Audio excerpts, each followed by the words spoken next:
La première phrase du passage de Philippiens 4, 4 à 7, « Réjouissez-vous toujours dans le Seigneur.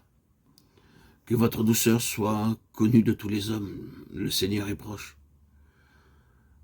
nous enseigne la pression incessante des circonstances, qui peut parfois excéder notre capacité à les supporter. Si nous ne sommes pas gouvernés par les circonstances, mais que nous puisons nos ressources dans le Seigneur, nous n'aurons pas une vie de haut et de bas incessant. La joie qui remplit celui qui demeure en lui fait face à toute pression extérieure. C'est ainsi que notre équilibre peut être préservé en dépit des fluctuations dues aux événements. Le Seigneur est proche. Ce terme utilisé ici se rapporte à la présence du Seigneur plutôt qu'à sa venue, à sa proximité dans l'espace, et non pas dans le temps.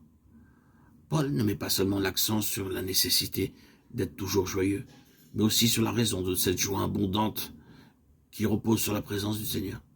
La présence du Seigneur n'est-elle pas la garantie d'une joie assurée et permanente? Sa présence n'est-elle pas suffisante? L'auteur de la lettre aux Philippiens, après avoir exhorté ses lecteurs à se réjouir toujours dans le Seigneur, ajoute encore cette autre recommandation: ne vous inquiétez de rien. Il y a toujours une raison de se réjouir. Pourquoi? Le Seigneur est proche.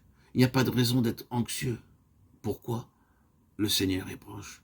Bien entendu, nous pouvons invoquer beaucoup de raisons de notre anxiété, mais la présence du Seigneur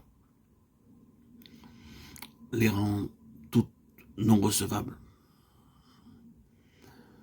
S'il est avec nous, rien ne peut justifier notre inquiétude.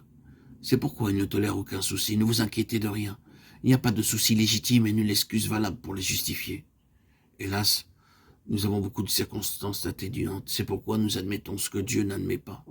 Mais tolérer une quelconque acception, c'est jeter le doute sur son amour. Le Seigneur est proche, ce doit être notre réponse à l'encontre de toute inquiétude dans nos pensées.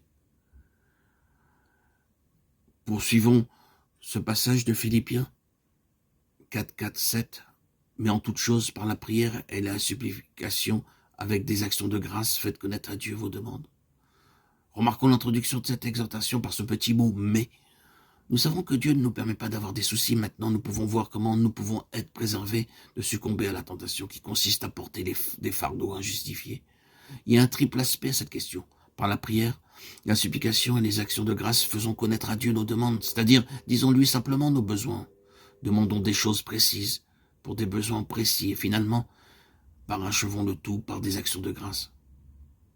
Si nous agissons de cette manière, nous ne succomberons pas à l'irritation qui, souvent, sape notre vie, notre existence, notre quotidien.